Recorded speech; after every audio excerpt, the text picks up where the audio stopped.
అందరికీ నమస్కారం అండి. ప్రస్తుతానికి మనం తపోవనంలో ఉన్నాం. బ్రహ్మకుమారీస్ మౌంట్ అబూలో ఉన్నటువంటి తపోవనం దగ్గర ఉన్నాం. సో ఇక్కడ వ్యవసాయానికి బ్రహ్మకుమారీస్కి సంబంధం ఏమిటి, అసలు వీటి గురించిన వివరాలని ఇక్కడ అందరూ బ్రదర్ అని పిలుస్తారు. నమస్కారం అండి. నమస్కారం. పేరు ఒకసారి చెప్తారా? నా పేరు Sumanth, head quarter coordinator, agriculture and rural development wing అండి. అయితే ఇక్కడ మేము శాశ్వత యోగ వ్యవసాయం యొక్క ప్రాజెక్ట్ గురించి ఇక్కడ ఒక మోడల్ని తయారు చేయడం జరిగింది. అయితే జస్ట్ మీరు అడిగారు క్వశ్చన్ ఏంటంటే వ్యవసాయానికి ఆధ్యాత్మికతకి సంబంధం ఏంటని. మనందరికి తెలుసండి, రైతులు చాలామంది మా దగ్గరకు వస్తారు, మేము అది పండించాం ఇది పండించాం అని చెప్తారు. కానీ మేము ఒకటే అడుగుతాము, మీరు పండించారా అని చెప్పేసి. అసలు పండించింది ఎవరు అనేది ఒకసారి అర్థం చేసుకోవాలండి. రైతు ఏమన్నా చేశారంటే విత్తనాలు వేశారండి. విత్తనాలు వేసిన తర్వాత మొలకలు వచ్చినప్పుడు రైతులు ఏమన్నా లాగి పీకి మొలకలు బయటికి తీసారా? దాని నుంచి 2 ఆకులు బయటకు వస్తాయి, అది రైతులు బయటకు తీసారా? 2 ఆకుల్లో గ్రీన్ రంగు నిండుతుందండి. ఆ గ్రీన్ రంగు నింపేది రైతు కాదు, ఆ ఆకులు కొమ్మలాగా మారుతాయి అన్నమాట. ఆ ఆకుల్ని కొమ్మలుగా మార్చేది కూడా రైతు కాదు. కొమ్మల్లో మొగ్గ తొడుగుతుంది, ఆ కొమ్మల్లో మొగ్గ తొడిగించేది రైతు కాదు, ఆ మొగ్గ వికసిస్తుంది. కూర్చుని రైతు ఒక్కొక్క మొగ్గని ఒక్కొక్క రెప్ప అనేది విప్పడం అనేది జరగదు. అలాగే పువ్వు కాయగా మారుతుందండి, పువ్వు చిన్న పిందగా మారుతుంది. పువ్వుని పిందగా మార్చేది రైతు కాదు, పిందని కాయగా మార్చేది రైతు కాదు, కాయల రసం నింపేది కూడా రైతు కాదు, ఆ తర్వాత ఆ రంగు రూపం అన్నీ మార్చేది రైతు కాదు. లాస్ట్కి అంతా అయిపోయిన తర్వాత ఆ కాయ కోసి నేను పండించాను అని చెప్పేసి అనుకుంటారు. అదే మన జీవితంలో ఉంది. యాక్చువల్గా ఈ సృష్టి అనేది భగవంతుడు ఇచ్చిన వరదానం. భగవంతుడు అనే శబ్దాన్ని భగవాన్ అంటారండి హిందీలో. అంటే భా అంటే భూమి, గా అంటే గగన్ అంటే ఆకాశం, వా అంటే వాయువు, ఆ అంటే అగ్ని, నా అంటే నీరు. ఈ 5 తత్వాలు భగవంతుడు కాదు, కానీ 5 తత్వాలకి ఆధార స్వరూపుడు భగవంతుడు. ఈ 5 తత్వాలతో కలిసి చేసే పని ఏదైతే ఉందో దాన్నే వ్యవసాయం అంటామండి. అద్భుతం. సో ఒకసారి మాకు చూపిస్తారా ఇక్కడ ఏమేమి పండిస్తున్నారు ఏంటి? ఇది శాశ్వత యోగి ఖేతి మోడల్ అండి. ఇక్కడ దీనికోసం 4 స్టేట్స్ నుంచి 4 స్టేట్ గవర్నమెంట్స్ వాళ్ళు ఇక్కడికి రైతులను పంపిస్తారు. తెలంగాణ గవర్నమెంట్ కూడా ఒకసారి పంపించింది, అలాగే ఒరిస్సా గవర్నమెంట్, రాజస్థాన్ గవర్నమెంట్, అలాగే ఉత్తరప్రదేశ్ గవర్నమెంట్ తమ రైతుల్ని కంటిన్యూస్గా ఇక్కడ ట్రైనింగ్స్ కోసం పంపిస్తుందండి. అయితే దీని మోడల్కి మనం చూద్దాము. ఈ మోడల్ కూడా స్పెషల్ మోడల్.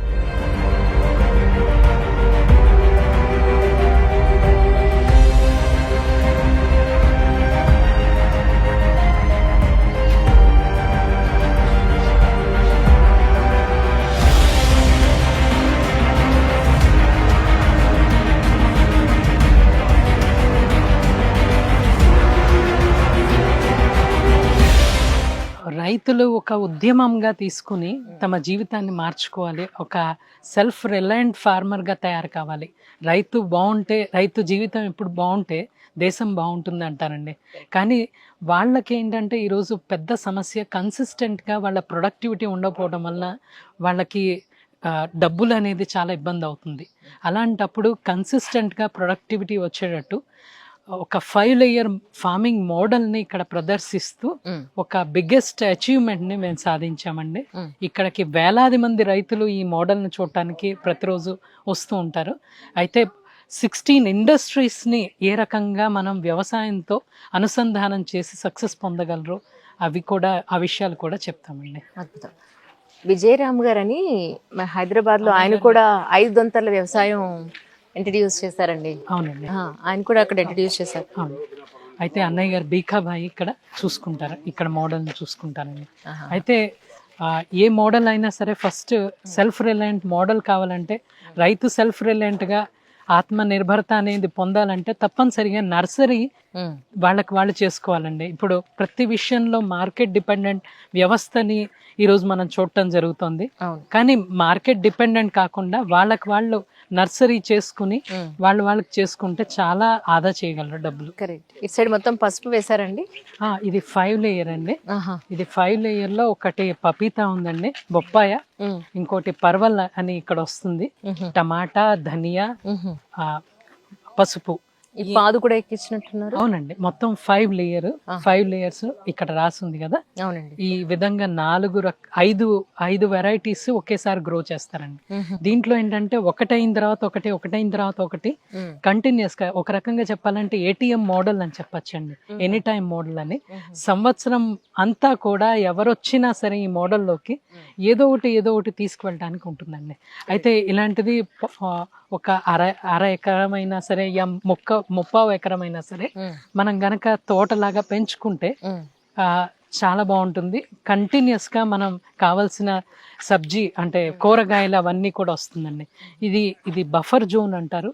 బఫర్ జోన్ లో దీంట్లో ఫ్రూట్స్ వెరైటీస్ లేకపోతే ట్రీస్ కవర్ అవుతాయండి. దీని నుంచి కూడా ఇదేంటంటే ఇలాంటి మోడల్లో స్పెషాలిటీ ఏంటంటే 6 months నుంచి కంటిన్యూస్ గా రైతులకి ఆదాయం అనేది కంటిన్యూస్ గా ఉంటుంది. అవునండి. అది ఈ రకంగా సెట్ చేసి డెమాన్స్ట్రేట్ చేస్తున్నాం ఇక్కడ. ఇటు సైడ్ మొత్తం పళ్ళు వేసినట్టున్నారు. అవునండి, ఇది కంది కూడా వేసాము. అంటే ఇక్కడంతా పళ్ళ చెట్లు కూడా ఒకటి సపోర్ట్ చేసే విధంగా కంపానియన్ క్రాప్స్ ని తీసుకోవడం జరిగిందండి. అయితే ఈ మోడల్లో ఏంటంటే ఎక్కడా కూడా స్పేసింగ్ అనేది మీకు వేస్ట్ కనిపించదు, పూర్తిగా కంప్లీట్ యూజ్ అవుతుందండి, స్పేస్ యూజ్. ఇది వెజిటబుల్ క్రాప్స్ ఇక్కడ 5 layer లో గ్రో చేశానండి. ఇండస్ట్రీస్ అది వెజిటబుల్స్ అండి, ఇది ఔషధి ఫసల్ అంటే మెడిసినల్ క్రాప్స్ ఏవైతే ఉన్నాయో దాని స్పేస్ అండి. ఇది మెడిసినల్ క్రాప్స్ లో కూడా మనం డెమాన్స్ట్రేట్ చేసి వాటిని కూడా ప్రమోట్ చేస్తున్నాం ఇక్కడ. అయితే ఇందాక మీరు మాట అన్నారు ఏంటంటే ఇక్కడ వ్యవసాయం మీరు డిఫరెంట్ పద్ధతుల్లో చేస్తున్నాండి, 5 వ్యవసాయం కాకుండా. ఇది ప్రాకృతిక వ్యవసాయం, యోగ వ్యవసాయ విధానం అండి. అంటే ఏం చేస్తారండి? అంటే వ్యవసాయంలో ఏదైతే ఏ పద్ధతులు అయితే పాటిస్తామో ప్రతి పద్ధతిలో కూడా మెడిటేషన్ ని మేము ముందుకు తీసుకువెళ్తాము. కర్మలతో పాటు ఇక్కడ బ్రహ్మకుమారి ఆశ్రమం యొక్క ముఖ్యమైనటువంటి విశేషం ఏంటంటే కర్మ యోగానికి మహత్వం ఇస్తామండి. ప్రతి కర్మతో కూడా ఈశ్వరుని జ్ఞాపకం చేయాలి. ఈ రకంగా ఈశ్వరానుభూతి ఆ ప్రతి కర్మలో ఇమిడి ఉండాలని చెప్పేసి మా లక్ష్యం అండి. కిచెన్ గార్డెన్ యొక్క మోడల్ ఇక్కడ పెట్టడం జరిగింది. కిచెన్ గార్డెన్ ఎలా చేసుకోగలరు, ప్రతి విషయాన్ని ఎలా గ్రో చేసుకోవచ్చు అనేది ఇక్కడ చూపించడం జరిగిందండి. మిద్దె మీద ఏ రకంగా ఇవన్నీ కూడా వేస్ట్ ప్రోడక్ట్స్ అండి, వేస్ట్ ని తీసుకొచ్చి ది బెస్ట్ యూజ్ చేస్తున్నామండి. ది బెస్ట్ యూజ్ చేయడం ఇక్కడ జరుగుతుందండి. అది కూడా డెమాన్స్ట్రేట్ చేస్తున్నాము. ఇక్కడ ప్రతి పంట వ్యర్థాలు ఏవైతే ఉన్నాయో వాటి నుంచి కంపోస్ట్ ఎలా తయారు చేసుకోవాలి, ఇది కూడా ఒక యూనిట్ అండి. రైతుల్ని సెల్ఫ్ రిలయంట్ గా చేయడానికి ప్రతి ఒక్కటి చేసుకుంటే గనక ఆటోమేటిక్ గా వాళ్ళు సెల్ఫ్ రిలయన్స్ ని సాధించవచ్చు. ఇక్కడ కూడా 3 layer, 4 layer, 5 layer ఈ రకంగా డెమాన్స్ట్రేట్ చేస్తున్నామండి. బెండకాయ ఇంకా సన్ఫ్లవర్ హార్వెస్ట్ అయిపోయిందండి. ఇప్పుడు బెండకాయ ఉంది. అయితే దాంతో పాటు వేరేవి కూడా పంటలు కింద కూడా ఉన్నాయి, భూమిలో కూడా పంటలు ఉన్నాయి. అన్ని రకాలు మిక్స్ చేసి. అంటే ఇప్పుడు మీరు మందు కొట్టట్లేదు కదా వీటికి, మరి చీడపీడల బాధలే ఉండవా మీకు? చీడపీడల బాధలు ఎప్పుడూ ఉంటాయండి. అంటే వర్షాకాలం ఆటోమేటిక్ గా ఉంటాయి, కానీ ప్రాకృతికంగా ఏ రకంగా మనం ప్లాంట్ ప్రొటెక్షన్ అనేది జరగాలి, ఆ మెషర్స్ అన్ని తీసుకుంటారు. ఆ మెషర్స్ తీసుకుని ఇక్కడ గౌమూత్రము ఇంకా నీమ్ ఆయిల్ ఇంకా వేరే మెషర్స్ ఉన్నాయండి, అది కూడా చూపిస్తాం మీకు. ఏమేమి ఇక్కడ వేస్తున్నాము దాని ఆధారంగా ఏంటంటే పంటల్ని మేము సురక్షితం చేసుకుంటున్నాము. అవన్నీ కూడా న్యూట్రిషన్ ఎలా ఇస్తున్నామో అది కూడా మాట్లాడదాం. తప్పకుండా. ఇది కూడా 5 layer అండి. ఇవే ఇక్కడ వంటకు వాడుతున్నారండి? ఏదండి, చాలదండి, ఇక్కడ వేల మంది వస్తారు. అవునవును, వేల మంది వస్తారు. ఎంత ఉన్నా సరే కన్స్యూమ్ అయిపోతుంది. అవును, ఉన్నంత వరకు వాడతారా? మాక్సిమం అసలు ఒక్క పక్కకి రాదనమాట. అవును, ఎందుకంటే రోజుకే 12,000 మంది భోజనాలు చేస్తున్నప్పుడు 12,000 మంది అండి. ప్రోగ్రామ్స్ జరిగినప్పుడు 30,000 మంది కూడా ఉంటారు. Oh my god. ఏవైతే ఉన్నాయో 9 సస్టైనబుల్ డెవలప్మెంట్ గోల్స్ వాటి మీద కూడా పనిచేస్తూ ఉంటాను. విలేజెస్ ని ఎంపవర్మెంట్ చేయడానికి. విలేజెస్ ని ఎంపవర్ చేయడానికి, విలేజెస్ ని అడాప్ట్ చేసుకోవడం. మ్మ్. పైన ఒరియా విలేజ్ అని కూడా ఉందండి, ఆ విలేజ్ ని కూడా పార్షియల్ గా మేము అడాప్ట్ చేసుకున్నాము. అయితే అన్ని రకాల స్వచ్ఛత కేవలం మానసిక స్వచ్ఛత అంటే భౌతిక స్వచ్ఛతే కాదు, మ్మ్. మానసికంగా ఎంతైతే స్వచ్ఛత ఉందో మ్మ్. అంత భౌతిక స్వచ్ఛతని కోరుకుంటామండి. అయితే 9 సస్టైనబుల్ డెవలప్మెంట్ గోల్స్ ఏవైతే ఇంప్లిమెంట్ చేస్తున్నారో మ్మ్. వేరే వేరే గ్రామాల్లో అవన్నీ కూడా ఇక్కడ డిస్ప్లే చేయడం జరిగింది. డ్రాగన్ ఫ్రూట్, పపీతా మీరు అక్కడ రెడ్ గా కనిపిస్తుందండి మీకు, అది డ్రాగన్ ఫ్రూట్ అండి. ఇది బొప్పాయి డ్రాగన్ ఫ్రూట్ మిక్స్ అన్నమాట. మ్మ్. ఇది ఐడియల్ మోడల్, ది బెస్ట్. ఆదర్శ గ్రామంలో ఆధునికత ఏ రకంగా ప్రవేశపెట్టాలి, ప్లస్ ఆధ్యాత్మికత ఉంచుకుంటూ మనం భౌతిక వికాసాన్ని, ఆధ్యాత్మిక వికాసాన్ని ఎలా మ్మ్. సాధించాలి, ఆ సెల్ఫ్ రిలయంట్ విలేజెస్ని ఎలా తయారు చేయాలి. ఎందుకంటే గ్రామాల నుంచి సిటీస్కి వెళ్ళిపోతున్నారండి, కానీ గ్రామాలుగా కాపాడుకుంటూ అదే వ్యవస్థని మనం గనక గ్రామాల్లో, సిటీస్లో ఉండేవన్నీ మన గ్రామాల్లో గనక ఇవ్వగలిగితే ఫెసిలిటీస్, దాంట్లో గ్రామాల్లో వదిలి వెళ్లకుండా ఉంటారని చెప్పేసి సంకల్పం ఉంది. ఒకటి అద్భుతం అండి ఏంటంటే సోలార్ సిస్టమ్ని ఇక్కడ ఎంత చక్కగా న్యాచురల్ రీసోర్సెస్ని చాలా చక్కగా వాడుతున్నారు. అది చాలా సంతోషంగా అనిపించింది నాకు. అండ్ ఇంకోటంటే ఎంత ప్రతి ప్లేస్ని కూడా చాలా హైజీన్గా చక్కగా మెయింటైన్ చేస్తున్నారు. అది ఈవెన్ మనకి వేస్ట్ నుంచి, వ్యర్థాల నుంచి వాళ్ళు ఎంతో, ఇందాక నేను చూపించాను మీకు, అక్కడ కూడా నాట్ ఈవెన్ ఇంత స్మెల్ లేదు, అక్కడ చక్కగా హైజీన్గా మెయింటైన్ చేస్తున్నారు. I felt so happy about it. ఇక్కడ విశేషం ఏంటంటేనండి, డెడికేషన్ కాదండి, డెడికేషన్ కి మించి ఒకటి ఉందన్నమాట. అదేంటంటే సమర్పణ భావం. సారీ, కేవలం వర్క్ ఈజ్ వర్షిప్పే కాదు, వర్క్ని ఏ రకంగా జీవితంలో అంటే సమర్పిత జీవితం, ఒక్కసారి జీవితాన్ని సమర్పించిన తర్వాత మొత్తం వాళ్ళకున్న రిసోర్సెస్ కానీ, తనువు, మనస్సు, ధనం కానీ, సమయం, సంకల్పం అన్నిటినీ కూడా ఆశ్రమానికి అంకితం చేస్తారండి. అందువల్ల వాళ్ళ మనసా వాచా కర్మణ, మనసా వాచా కర్మణ మీకు అన్ని విధాలుగా స్వచ్ఛంగా కనిపిస్తుంది. आप बताइए, आप यहाँ पे क्या काम करते हैं? ओम शांति। ओम शांति। ये ब्रह्मा कुमारी का आबू में तपोवन फार्म है। जो तपोवन फार्म पूरा 100 एकड़ का फार्म है। इसमें 60 एकड़ में फलों के बगीचे हैं, 20 एकड़ में खेती होती है, 20 एकड़ में बाकी एकोमोडेशन, पार्किंग वगैरह है। तो 20 एकड़ में जो खेती होती है, इसमें से ये 7 एकड़ का जो फार्म है वो शाश्वत योगिक खेती का फार्म है। शाश्वत योगिक खेती में पूरा नेचुरल फार्मिंग है और साथ में योगिक खेती है।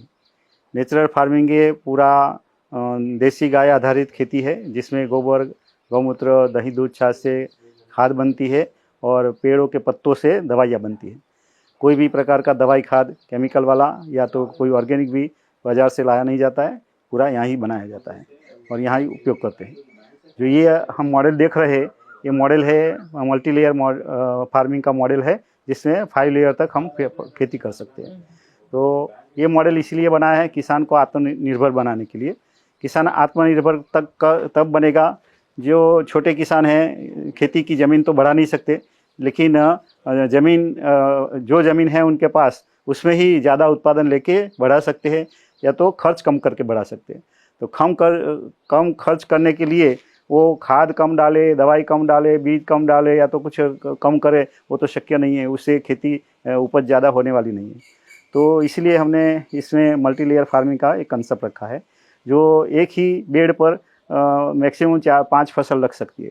नीचे ज़मीन कंद वाली सब्जी होती है, जिसमें अभी हल्दी लगी है, अदरक लगी है, फिर गाजर, मूली, बीट, सलगम वगैरह लग सकता है विंटर में। तो ये फर्स्ट लेयर हुआ। सेकंड लेयर में आता है लीफी वेजिटेबल, जिसमें धनिया, पालक, मेथी, सूहा, हरी भाजी, लाल भाजी, जो भाजी काट के हम सब्जी बनाते हैं। तीसरा लेयर में आता है पौधे वाली सब्जी, जिसको 4 फीट हाइट पर जाता है पौधा, बैंगन, मिर्ची, टमाटर, ऐसे पौधे वाली सब्जी होती है।